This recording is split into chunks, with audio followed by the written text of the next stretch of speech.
Alors bonjour, je suis docteur Catherine Bouchard et aujourd'hui, je vais vous parler du stress, qui est un sujet super important. On y est tous touchés de près ou de loin. Alors, on va aborder un peu les différentes composantes par rapport au stress et comment on peut faire pour se donner un petit coup de pouce pour bien équilibrer le stress dans notre vie. Le stress, est-ce que c'est un ennemi ou un allié? On s'entend bien que le stress n'a pas vraiment bonne réputation dans la société. Pourtant, il nous a sauvé la vie à maintes reprises, permettant l'évolution de l'espèce et il nous aide au quotidien. Mais nous en sommes quand même venus à vouloir l'éliminer à tout prix. Hein. Le stress, c'est juste nécessairement une connotation qui est plutôt négative. Et peut-être aussi parce que les statistiques nous disent que 75% des gens souffrent avec des symptômes reliés au stress.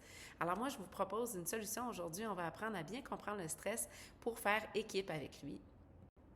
Le stress, c'est quoi au juste? En fait, le stress, la notion du stress est apparue dans les années 1930 par le docteur Hans Selye, qui est l'inventeur un peu de la théorie du stress, qui appelait à ce moment-là le syndrome général d'adaptation. Le stress est en fait une menace à l'homéostasie de l'organisme et l'Association canadienne pour la santé mentale définit le stress comme la réaction du corps à une menace qui peut être réelle, mais aussi perçue. Le stress, c'est magnifique? Ben, ça peut très certainement. Dans le corps, on a une réaction qu'on appelle la réaction d'hormèse. L'hormèse, c'est quoi? C'est le processus par lequel l'organisme, qui va être soumis à de faibles doses de stress, va développer une résilience et devenir plus fort. Alors, certains stress bien dosés vont amener le corps effectivement à devenir plus fort, plus résilient, comme par exemple le stress qu'on va mettre sur un muscle lorsqu'on s'entraîne et on va développer une plus grande masse musculaire, certains stress thermiques en lien avec les expositions à l'eau froide. Toutes sortes d'exemples peuvent exister, mais on sait que le stress bien dosé est très intéressant, donc nous aide à devenir plus fort. Alors, comment utiliser notre stress à notre avantage? Tout d'abord, je vais vous inviter à bien comprendre comment ça fonctionne dans notre corps, le mécanisme de stress. Le système nerveux autonome. Donc, dans notre système nerveux autonome, il y a comme deux composantes, soit le système nerveux sympathique et le système nerveux parasympathique, et l'équilibre entre ces deux systèmes est primordial. Donc, le système nerveux sympathique est celui de la fuite ou du combat. Et juste en bas de la diapositive, il y a une image de lion. Hein? C'est pour rappeler que nos réactions physiologiques de base, comme celles du système nerveux sympathique et parasympathique, sont les mêmes que nous avons actuellement pour nos stress que ceux de nos ancêtres, les hommes des cavernes, par exemple, qui avaient à gérer des stress tout à fait différents, comme par exemple fuir un lion ou devoir chasser sa nourriture. Mais pour bien, de savoir cette notion-là nous aide à bien comprendre pourquoi, quand on est stressé, il y a toutes sortes de réactions physiologiques qui nous semblent pas faire de sens finalement, mais tout simplement parce que notre corps a les mêmes réactions physiologiques qu'il y a bien longtemps, qui nous ont permis de nous sauver la vie, effectivement, mais qui maintenant, des fois, sont peut-être moins adaptés à nos stress qui sont tout à fait différents. Donc, lorsqu'on active notre système nerveux sympathique, ça va avoir un effet sur le corps d'accélérer le rythme cardiaque et respiratoire. Nos pupilles vont se dilater, on augmente la transpiration, la force et la tension musculaire vont aussi être activées pour nous donner plein d'énergie. Et parallèlement, ça va aussi désactiver toutes les fonctions que je vais vous parler dans quelques instants, les fonctions du système nerveux parasympathique. Parallèlement, le système nerveux parasympathique est celui du repos, de la digestion, de la reproduction, et les deux ne s'activent pas vraiment ensemble. Hein? On le disait tantôt, lorsque un est activé, nécessairement, ça désactive l'autre. Donc, lorsque l'être humain, là, si on revient à l'homme des cavernes, avait terminé son stress, il pouvait tomber maintenant en système nerveux parasympathique pour se reposer. Et à ce moment-là, la tension artérielle diminuait, le rythme cardiaque et respiratoire aussi, les muscles pouvaient se détendre et toutes les mécanismes de réparation pouvaient survenir et en fait, ils pouvaient se reposer, avoir les fonctions de digestion, de guérison. Donc, c'était un équilibre qui était vraiment très sain. Tout ce système-là est régulé par un complexe axe qu'on appelle l'axe hypothalamo-hypophyso-surrénalien, qui va être dans le fond le grand régulateur de tout ça, qui va permettre de libérer des messagers comme le cortisol ou comme certaines catécholamines, comme l'adrénaline, la dopamine, la noradrénaline, qui vont nous permettre d'accomplir toutes les fonctions puis d'activer un petit peu les deux modes par défaut que je viens de discuter. Mais comme je vous disais, nos stresseurs ont vraiment changé par rapport à ceux de nos ancêtres. Hein, on ne vit pas du tout les mêmes stresseurs, donc on peut se poser la question, est-ce que l'activation de tous ces mécanismes-là nous est vraiment bénéfique? Donc, la surstimulation qui épuise, c'est qu'à long terme, il y a comme deux problèmes. Un, comme je disais tantôt, que nos mécanismes sont plus ou moins adaptés à nos stresseurs actuels, mais aussi parce qu'on active beaucoup plus notre système nerveux sympathique. Il y a beaucoup moins de périodes de détente ou d'activation de l'autre système qui est celui du repos. Et il y a un problème à activer tout le temps ce mécanisme-là. Donc, ce qui va arriver, c'est qu'on peut effectivement développer une hausse de la tension artérielle qui va être plus chronique, des tensions musculaires, des palpitations, une hausse chronique du cortisol qui est l'hormone de stress, puis ça peut créer de l'inflammation, ça peut changer nos processus immunitaires. Et parallèlement aussi, le fait de ne pas activer assez fréquemment notre système de détente, bien, ça peut faire des changements au niveau de notre transit intestinal. On se rappelle que lorsque le stress était terminé, le corps pouvait tomber en mode détente puis bien digérer, mais à l'heure actuelle, si on est tout le temps en mode stress, bien, c'est à ce moment-là qu'on n'active pas assez le système qui nous permet de bien digérer. Et donc, on peut développer de la constipation, des diarrhées, des ballonnements. RGO, c'est pour reflux gastro-œsophagien, des brûlements d'estomac. Ça peut occasionner une perte de libido, de l'insomnie. Alors, on peut voir plein de symptômes qui surviennent que les gens vont beaucoup décrire dans la société qui peuvent être à cause d'un déséquilibre par rapport à notre système nerveux. La sécrétion chronique de cortisol, bien, c'est associé avec toutes sortes de maladies, hein, que ce soit les maladies cardiovasculaires, l'obésité, le cancer, la susceptibilité aux infections, l'insomnie en lien avec les désordres de notre cycle circadien, les débalancements hormonaux au niveau de la thyroïde, l'insuline, les hormones sexuelles et les troubles digestifs. Donc, c'est pas à négliger les effets néfastes de toujours avoir une sécrétion de cortisol qui est notre hormone de stress. Et désolé, le petit graphique est en anglais, là, mais il y a un principe qu'on appelle la charge allostatique. Donc, le fait de toujours pousser un peu nos limites va faire que notre corps va trouver un nouvel équilibre dans ce stress-là chronique où il va y avoir tout le temps des médiateurs qui sont sécrétés. Et le fait de s'étirer de notre point de base puis de se créer un nouveau point de base qui est notre point de base de stress, cette différence-là, on appelle ça la charge allostatique et ça a vraiment un impact qui va être très néfaste sur notre santé. Ça va créer une grande tension et très propice à développer plusieurs maladies. Et qu'est-ce qui arrive quand le stress tombe? Hein? On va sur cette magnifique plage en vacances.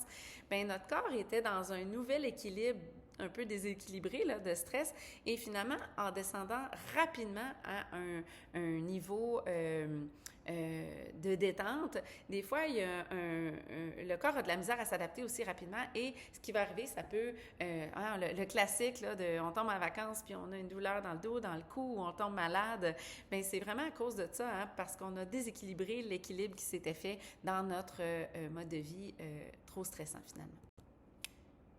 Alors, je reviens à la question, est-ce que le stress est un ennemi ou un allié? En fait, le stress n'est pas un problème en soi, mais on peut comprendre que l'activation répétée des mécanismes de stress va suractiver le système nerveux sympathique, celui du stress, et sous-activer celui de la détente.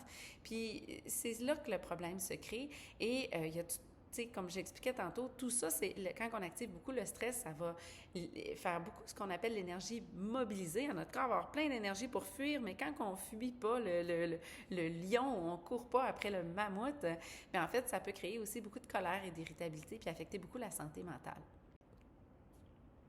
Un point très intéressant par rapport aussi à notre vision du stress, qui va avoir un impact assez primordial, là, donc par rapport à notre vécu par rapport au stress.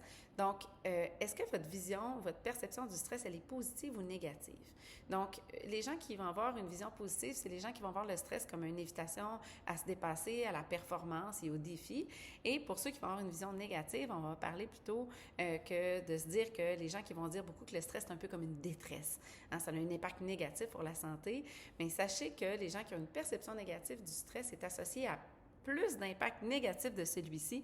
Alors, c'est quand même quelque chose d'intéressant d'essayer de changer un peu sa mentalité, puis de travailler à bien comprendre son stress et à bien l'équilibrer et le gérer. Parce que le stress est indispensable à la vie. L'absence totale de stress, c'est la mort, nous disait Dr. Sellier. Donc, il faut se rappeler quand même que c'est important. Alors, pour avoir une saine gestion du stress, je vous propose de faire allier avec votre stress. Est-ce que ça vous semble une idée farfelue? Comme je le disais tantôt, peut-être pas, hein, parce que le stress nous aide à affronter nos petits et nos gros défis du quotidien. Et cette réaction-là magnifique et le stress permet l'activation simultanée de plus de 1400 réactions chimiques dans notre corps. Alors, c'est quelque chose de bien. Mais pour faire du stress un allié, je pense qu'il faut savoir le reconnaître, potentiellement le désamorcer, l'apaiser et peut-être même le déconstruire. Alors, comment reconnaître le stress? Peut-être par nos symptômes. Alors, lorsqu'on vit des symptômes de la sphère psychologique, que ce soit l'anxiété, dépression, le syndrome de stress post-traumatique, l'irritabilité ou l'insomnie, des symptômes digestifs, la prise de poids, la diminution de la libido, la hausse de votre pouls, de votre tension artérielle, les palpitations, des inconforts thoraciques, c'est des choses qui peuvent être des indicateurs de stress. Bien évidemment, on suggère très fortement de consulter un professionnel de la santé afin de valider le diagnostic et les options de traitement, mais pour ne pas se dire « Ah, c'est juste du stress d'avoir une douleur comme ça ou un inconfort à la poitrine », mais ce que je veux dire, c'est qu'il faut quand même être conscient que le stress peut jouer dans tous ces symptômes-là. Alors après une bonne évaluation des maladies qui peuvent causer aussi ces problématiques-là, je pense que c'est important de considérer que ces symptômes-là peuvent être déclenchés par le stress. Une notion que j'aime bien aussi aborder, c'est peut-être de désamorcer la bombe, en fait. Hein, une bonne façon d'éviter d'éviter une explosion, c'est évidemment de désamorcer la bombe avant qu'elle explose. C'est un rappel simple, mais c'est souvent on oublie. Hein? Puis des fois, on peut faire un choix conscient de se laisser affecter ou non par une situation. Fait que des fois, on va se créer des stress qui sont peut-être pas nécessaires. Et j'appelle ça prendre de l'altitude, hein? Lorsqu'on est capable de prendre une petite minute, regarder ça de haut, puis de choisir si on se laisse envahir ou pas, c'est peut-être une bonne façon finalement de laisser de côté un stress qui pourrait nous envahir, puis juste de le laisser passer parce que c'est pas toujours nécessaire de réagir. Alors, la phrase, elle est en anglais, mais ça nous dit où on porte notre attention, c'est là qu'on va aller donner notre énergie. Hein, et peut-être que plutôt penser à une intention. Alors, si on a une intention qui va être différente, et à ce moment-là, on va se ramener notre énergie à nous. Donc, un petit rappel là, peut-être pour choisir nos stress, puis pas tout donner notre attention des fois sur des stresseurs qui n'en vaudraient pas la peine. Une petite notion par rapport aux ruminations versus les pensées qu'on appelle les pensées vagabondes. Donc, il faut se rappeler que le cerveau, lui, n'aime pas être au repos. C'est pour ça que des fois, les gens, le soir, la nuit, ou quand ils n'ont rien à faire, là, ça va se mettre à tourner dans notre tête. Il y a des pensées vagabondes qui sont très belles. Hein? C'est les pensées qui vont nous amener à quelque chose de mieux. Tu sais, quand on saute un peu du coq à l'âne dans notre tête, puis ça nous amène des fois, ça va être associé avec la créativité, la productivité et du bien-être, ça va. Mais les ruminations, c'est des pensées qui vont avoir un impact tout à fait néfaste sur notre santé psychologique et physique. C'est des pensées involontaires, répétitives et négatives qui vont être focalisées sur les symptômes de la détresse ou sur les conséquences possibles ou supposées. Tu sais, quand on ramène tout le temps, on brasse toujours des idées négatives, c'est ça la rumination. Et le but de la rumination, c'est de tenter de répondre à la détresse psychologique, mais c'est risqué hein, de ruminer ces pensées-là, créer une forme de dépendance, puis va amener aussi des pensées négatives permanentes qui peuvent devenir permanentes, la dépression, une diminution de la capacité à affronter les problèmes et une plus grande vulnérabilité au stress. Donc, et toutes ces notions-là ont été très élaborées par Dr. Sonia Lupien, qui a écrit un livre extraordinaire dont je vous mets en référence à la fin de cette petite présentation. Donc, des trucs concrets pour apaiser son stress, il y a des outils très intéressants. Soit, tout d'abord, la respiration. Hein. On le sait d'emblée, là, quand on est stressé, on va avoir tendance à prendre des grandes respirations. Comment ça marche tout ça? Via l'activation du nerf vague, qui est un grand nerf, là, dans le fond, qui part de notre tube digestif, qui va aller jusqu'au cerveau et qui a un impact bidirectionnel. Et lorsqu'on prend des grandes respirations, notre muscle de respiration va s'abaisser et va tirer sur le nerf vague. Puis, ce qui est beau avec le nerf vague, c'est qu'il va être un activateur de notre système nerveux parasympathique. Donc, comment on fait ça? Par la respiration diaphragmatique ou qu'on appelle la respiration abdominale. Donc, lorsqu'on respire doucement, c'est qu'on gonfle le ventre, puis légèrement le thorax, mais pas juste une respiration thoracique. Donc, en inspirant, on gonfle le ventre. Il y a plusieurs techniques qui sont élaborées, comme la cohérence cardiaque, la respiration carrée. Il y a des applications qui peuvent nous aider à faire ces techniques de respiration-là. Mais on sait que même le chant, la prière et le rire vont activer le grand nerf qui est le nerf vague. Il y a même des études qui ont été faites sur le chant Ave Maria ou les yogas, les mantras de yoga. Donc, c'est très intéressant puis de savoir aussi que c'est la même région du cerveau qui va activer aussi le stress et le rire. Donc, le rire est vraiment un anti-stress très intéressant. L'hypothalamus, c'est la zone où tout se passe. Donc, peut-être mieux en rire des fois que de rester stressé. La musique aussi va avoir un impact sur le rythme respiratoire, le pouls et la tension. Il y a une certaine synchronisation. On s'entend, il faut que la musique soit lente et douce, peut-être pas une musique trop agressive, mettons, là, mais puis lorsqu'on écoute la musique, ça va rendre les pensées anxieuses et la rumination plus difficiles parce que notre attention va être occupée déjà à faire quelque chose.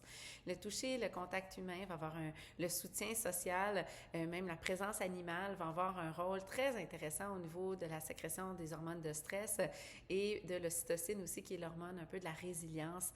Donc, c'est tous des petits trucs quand même intéressants.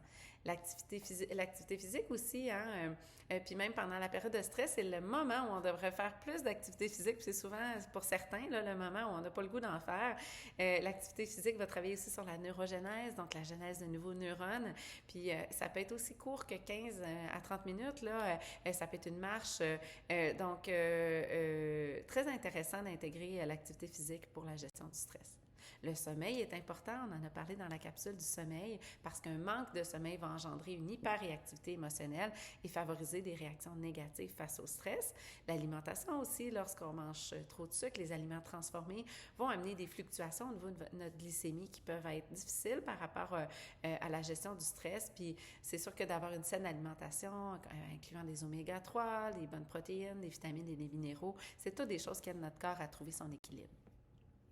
D'autres trucs, comme par exemple la pleine conscience, la méditation, le yoga, la marche en nature, la tenue d'un journal. Mais surtout, n'oubliez pas que lorsque le stress prend trop de place ou lorsque vous avez des inquiétudes par rapport à votre stress, que les symptômes soient physiques ou psychologiques, n'hésitez pas à consulter. Hein, c'est important, il y a des gens qui sont là pour vous accompagner là-dedans. J'ai parlé tantôt de Dr Lupien, que j'apprécie beaucoup, là, ce qu'elle nous enseigne dans ses livres ou dans les formations qu'elle donne. Donc, elle nous dit que la fuite peut être un outil intéressant. Donc, on ne veut pas dire l'évitement du problème, mais des fois, de prendre une distance temporaire peut être bien pour diminuer les mécanismes de stress et ensuite avoir une réaction plus appropriée. Donc, la fuite peut être quand même quelque chose d'intéressant. Encore une fois, pour parler de Dr Lupien, elle décrit très bien dans ses livres la recette universelle du stress. Donc, c'est comme si, malgré toutes les recherches qui se font sur le stress, il y a 4 caractéristiques qui reviennent toujours, soit une ou plusieurs dans les situations de stress. Donc, soit le fait d'avoir un contrôle faible sur la situation, hein, lorsqu'on sent qu'on n'a pas de contrôle sur la situation ou très peu, les situations qui sont imprévues, ce qui va inclure de la nouveauté, ou lorsqu'on va sentir notre ego menacé, là, comme dans les situations où nos compétences, notre ego sont mises à l'épreuve. Alors, ce que Dr Sonia Lupien nous suggère, et je rappelle, Dr Lupien est neuroscientifique spécialisée sur le stress, elle nous suggère en fait d'identifier laquelle des caractéristiques précédentes va être impliquée dans notre stress. Est-ce que c'est le manque de contrôle, l'imprévisibilité, la nouveauté ou la menace à l'ego? Et déjà, ça va apaiser notre stress et ensuite de construire des scénarios alternatifs qui pourraient nous aider à nous donner l'impression qu'on a peut-être soit un peu plus de contrôle ou que c'est moins de la nouveauté, ou par exemple que la situation est moins imprévisible, pour nous aider à bien contrôler cet événement-là qui nous stresse et le fait donc de déterminer quel est l'élément quel